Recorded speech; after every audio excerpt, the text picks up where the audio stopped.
اس کو سدھارنا بہت ضروری ہے۔ جیسے ہم کہتے ہیں نا کہ کسی عمارت کو جو ہے مضبوط کرنے کے لیے اس کی بیس بنانا ضروری ہے، اسی طرح ہمارے قرآن پاک کو صحیح کرنے کے لیے اس کی بیس بنانا ضروری ہے۔ مخارج کا استعمال، حرکات و سکنات کا استعمال، یہ سب ہمیں صحیح طرح سے کرنا ہے۔ جو ہم پڑھ رہے ہیں وہ ہے لحن خفی، مائنر ایرر، یعنی جسے ہم مائنر ایرر کہتے ہیں، اس کو ہلکی سی غلطی کہتے ہیں۔ اس سے اتنا میننگ میں فرق نہیں آتا۔ اس میں سے ایک ہے کسی حرف پر اور کسی حرف کو پر اور باریک پڑھنا، کسی حرف کو پر اور باریک پڑھنا۔ جیسے ہم کہتے ہیں الا اللہ، الا اللہ، ہم ادھر لام کو پر پڑھیں گے۔ کیا پڑھیں گے؟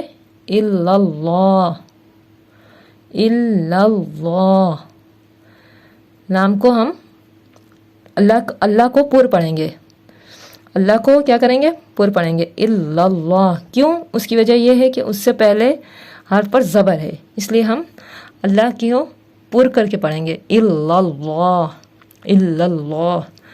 اسی طرح دوسرا جیسے بسم اللہ، مثال اس کی دوسری ہے بسم اللہ، اسے ہم اس میں اللہ کو باریک کر کے پڑھیں گے کیونکہ اس سے پہلے میم کے نیچے زیر ہے، زیر کی وجہ سے ہم اللہ کو باریک کر کے پڑھیں گے، بسم اللہ۔ کیا پڑھیں گے؟ بسم اللہ۔ اللہ سے پہلے حرف کے نیچے زیر ہے، اس لیے اللہ کو باریک کر کے پڑھیں گے۔ اور الا اللہ میں اللہ سے پہلے حرف پر زبر ہے، اس لیے اللہ کو موٹا کر کے پڑھیں گے، الا اللہ۔ الا اللہ نہیں پڑھیں گے، الا اللہ، اسے تھوڑا پر کر کے پڑھیں گے، الا اللہ۔ اور بسم اللہ میں لام کو اللہ کو پر نہیں پڑھیں گے، بسم اللہ نہیں پڑھیں گے، بسم اللہ ایسے نہیں پڑھیں گے، بلکہ پڑھیں گے بسم اللہ، بسم اللہ۔ اسی طرح دوسرا قاعدہ آتا ہے اخفا کا۔ اخفا اور اظہار میں فرق، اخفا اور اظہار میں تبدیلی کر دینا۔ اخفا کی جگہ یعنی ہم اظہار کریں اور اظہار کی جگہ اخفا کر دیں۔ اظہار تو ویسے ظاہر کر کے پڑھنے کو کہتے ہیں اور اخفا چھپا کے پڑھنے کو کہتے ہیں۔ ہم اظہار کی جگہ پہ یعنی ظاہر کر کے پڑھنے کی جگہ کیا کر دیں؟ چھپا کر پڑھنے لگے، تو یہ بھی ایک غلطی ہے تو مائنر سی غلطی، لیکن اس سے بھی ہم غلطی ہی کہیں گے۔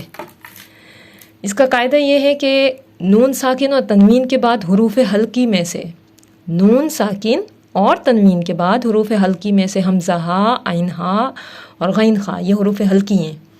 کیا ہیں؟ حمزہ ہا، عین ہا اور غین خا، یہ آپ پڑھ چکے ہیں کہ حروف حلقی ہیں۔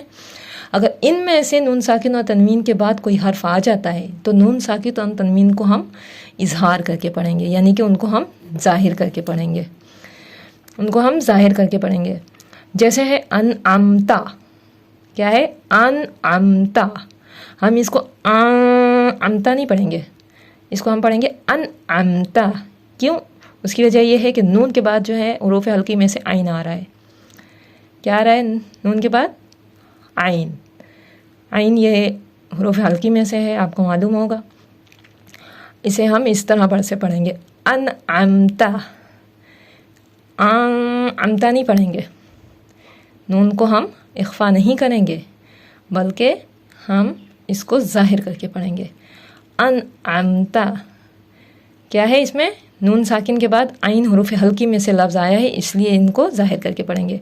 اور اسی طرح ہے انتا، ہم اس میں نون ساکن کو ظاہر کر کے نہیں پڑھیں گے بلکہ اخفا کریں گے، انتا، اس طرح سے پڑھیں گے، انتا، انتا نہیں پڑھیں گے۔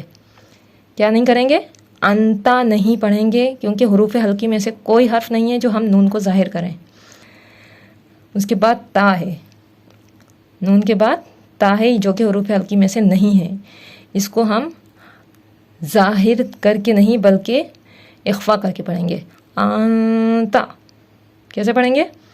انتا، نون ساکن کے بعد تا یعنی حروف حلقی میں سے نہیں ہے، اس لیے اس کو اخفا کر کے پڑھیں گے، انتا،